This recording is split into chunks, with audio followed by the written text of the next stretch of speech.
खून की प्यास पार्ट 1। काली अमावस की रात थी और रात के गहरे सन्नाटे को चीरते हुए एक औरत के चीखने की आवाजें पूरे जंगल के शांत माहौल को दहशत से भर रही थी। वो औरत इस तरह से चिल्ला रही थी जैसे किसी ने उसके बदन पर खौलता हुआ पानी डाल दिया हो। रात को अपने खेतों में पानी देने के लिए आया हुआ हरिया किसान अभी तक इन आवाजों को सुन नहीं पाया था, क्योंकि उसके बेटे किशन ने उसे नया मोबाइल फोन जो लाकर दिया था शहर से, और बस उसी मोबाइल फोन में ईयरफोन लगाकर वो कोई पुराना गाना सुनने में मग्न था। लेकिन जैसे ही गाना खत्म हुआ, उस औरत के चीखने की आवाज हरिया किसान के कानों से टकराई। हरिया का दोस्त रामू भी खेत में ही घाट पर गहरी नींद में खर्राटे मार रहा था। रात के उस सन्नाटे में औरत के चीखने की आवाज सुनकर ठंड के मौसम में भी हरिया किसान के माथे से पसीना टपकने लगा। रामू, अरे ओ रामू, अरे जल्दी उठ, क्या खर्राटे मारकर सो रहा है?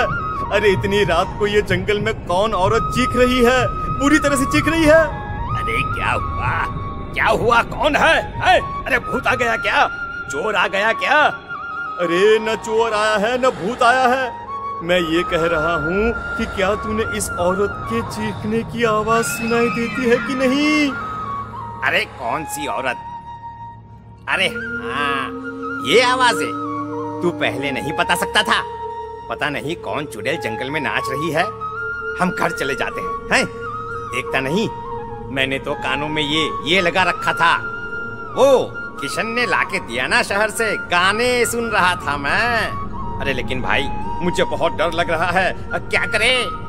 अरे करना क्या है, भागो यहाँ से। भगवान जाने कौन है और क्यों इतना चीख रही है, और उस औरत के चीखने की आवाजें और ज्यादा तेज होने लगी है। हरिया और रामू के पैर डर के मारे कांप रहे थे। डर की वजह से ना वो वहां पर रुक पा रहे थे और ना ही अपनी जगह से आगे बढ़ पा रहे थे। तभी अचानक से सन्नाटा छा गया। सही मौका है, हमें यहाँ से निकल लेना चाहिए भैया। रामू और हरिया अपना गमछा उठाकर दबे पैरों जंगल के रास्ते से गांव की तरफ चलने लगे। गांव की ओर जाने वाला ये एक ही रास्ता था और आवाज भी उसी तरफ से आ रही थी। लेकिन अभी 2 मिनट पहले वो आवाज पूरी तरह बंद हो चुकी थी और जंगल में पहले जैसा सन्नाटा पसर चुका था। तभी अचानक से पेड़ों में किसी के चलने की सरसराहट रामू और हरिया को सुनाई दी। क्या तुमने कोई आवाज सुनी? हाँ यार, ऐसा लग रहा है कोई इस तरफ ही आ रहा है। और तभी अचानक सामने पेड़ से एक साया रामू और हरिया के सामने उल्टा आकर लटक गया। ये देखकर रामू और हरिया की चीख निकल गई। वो दोनों डर के मारे बेहोश हो गए। वो साया जमीन पर आकर खड़ा हुआ। उसने रामू और हरिया के बालों को पकड़कर खींचना शुरू कर दिया। अब तुम गांव वालों में से कोई जिंदा नहीं बचेगा। मैं तुम सबको ले जाकर उस गड्ढे के नीचे दफन कर दूंगी। सबकी जान ले लूंगी, मैं किसी को नहीं छोड़ूंगी। अगली सुबह रामू की पत्नी कमला हरिया के घर आई और उसने हरिया की पत्नी सुमन से अपने पति के बारे में पूछा। सुमन, कल रात को ये तुम्हारे ही पति के साथ गए थे खेत पर, अभी तक लौट कर नहीं आए हैं। हाँ बहन, मैं भी वही सोचकर परेशान हूँ। मेरे पति भी अभी तक खेत से लौट कर नहीं आए। भगवान जाने क्या बात है, दोपहर होने आई है। अब तक तो उन दोनों को लौट कर आ जाना चाहिए था। क्या करे, कैसे पता करे कि वो दोनों कहाँ हैं? मेरा बेटा भी शहर गया हुआ है, वरना उसी को भेज देते खेत पर। बहन, मुझे लगता है कि हम दोनों को वहाँ जाकर अपने पतियों को ढूंढना चाहिए। ठीक कहती हो तुम, चलो मैं तुम्हारे साथ चलती हूँ। और वो दोनों जंगल के रास्ते खेत की तरफ आगे बढ़ती हैं। वहां जाकर देखती है कि हरिया और रामू आग जलाकर आग के ऊपर कुछ पकाकर खा रहे थे। आप यहाँ पार्टी बना रहे हैं और वहाँ घर पर हमारी जान सुखी जा रही थी कि कहीं कुछ हो तो नहीं गया? मुझे कुछ नहीं हो सकता, मैं कभी नहीं मर सकता, समझे तो? अरे तबीयत तो ठीक है, ये किस तरह की आवाज में बात कर रहे हैं आप? कुछ हुआ है क्या?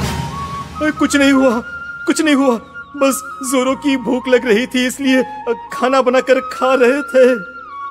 अच्छा, इतनी बदबू आ रही है, ऐसा क्या बनाकर खा रहे हैं आप? जरा हमें भी तो बताइए। अरे भाभी, क्यों परेशान हो रही हैं? मांस पकाकर खा रहे हैं। एक जंगली जानवर कल रात को खेत में आ गया था। हम दोनों ने उसे मार दिया और बस उसी का मांस पक रहा है। आप भी खाइए ना, बहुत बहुत ही स्वादिष्ट है। दिमाग खराब हो गया है क्या आप दोनों का? आप दोनों मांस कब से खाने लगे, और वो भी जंगली जानवर का? चलिए अभी कभी घर चलिए। चलेंगे चलेंगे, लेकिन पहले ये मांस तो खत्म कर ले। कुछ देर बाद रामू और हरिया कमला और सुमन के पीछे पीछे गांव की तरफ चल देते हैं। रामू और हरिया की आंखें पहले जैसी नहीं रही थी, उनमें कुछ बदल गया था। रामू अपनी पत्नी कमला के साथ घर चला जाता है और हरिया अपने घर आ जाता है। देखिए, आपने जो कुछ भी किया मैं उसके लिए आपको माफ कर देती हूँ, लेकिन आज के बाद ये रामू के साथ जाकर मांस पकाकर खाया ना, तो इस घर में घुसने नहीं दूंगी आपको। अरे दिमाग मत खराब करो, मैं वहाँ खाट पर लेटकर गाने सुन रहा हूँ, मुझे परेशान मत करना आप। इतना तमाशा खड़ा कर दिया, दोपहर तक घर लौटकर नहीं आए और अब गाने सुनने। लेकिन हरिया घर के बाहर आंगन में जाकर चुपचाप लेट गया और गाने सुनने लगा। गाने सुनते सुनते हरिया को नींद आ गई। सुमन ने उसके कान से ईयर प्लग हटाया और अपने आप से कहा, जरा मैं भी तो सुनकर देखूं, ऐसे कौन से गाने सुनते हैं। उधर मोबाइल में एक अजीब सा गाना बजने लगा।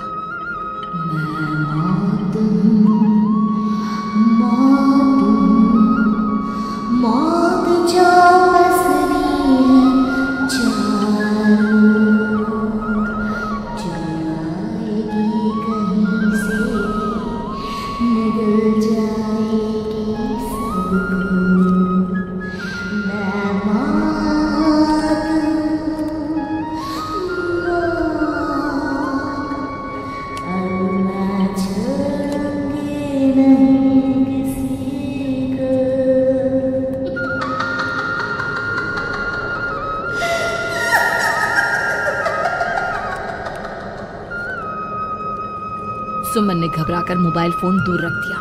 वो बुरी तरह से डर गई थी। तभी अचानक हरिया अपनी नींद से जागा और गर्दन टेढ़ी करते हुए सुमन के पास आया। क्या क्या कर रही थी? गाने सुन रही थी? वो ये कैसा गाना सुन रहे थे तुम मोबाइल के अंदर? मौत है, मौत। अरे ये सारी बातें छोड़ो और ये बताओ, आज शाम को तुम मेरे साथ खेत चलोगी? लेकिन क्यों? और तुम इस तरह से क्यों बात कर रहे हो? अपनी गर्दन सीधी रखकर बात करो ना। वो मेरी गर्दन में सोते सोते थोड़ा दर्द हो गया है। मेरे साथ आज खेत चलो ना। तुम्हारे साथ पूरी रात रहना चाहता हूँ। कैसी बात कर रहे हैं दिन दहाड़े? जरा भी शर्म नहीं आती क्या? अरे इसमें शर्माने वाली क्या बात है?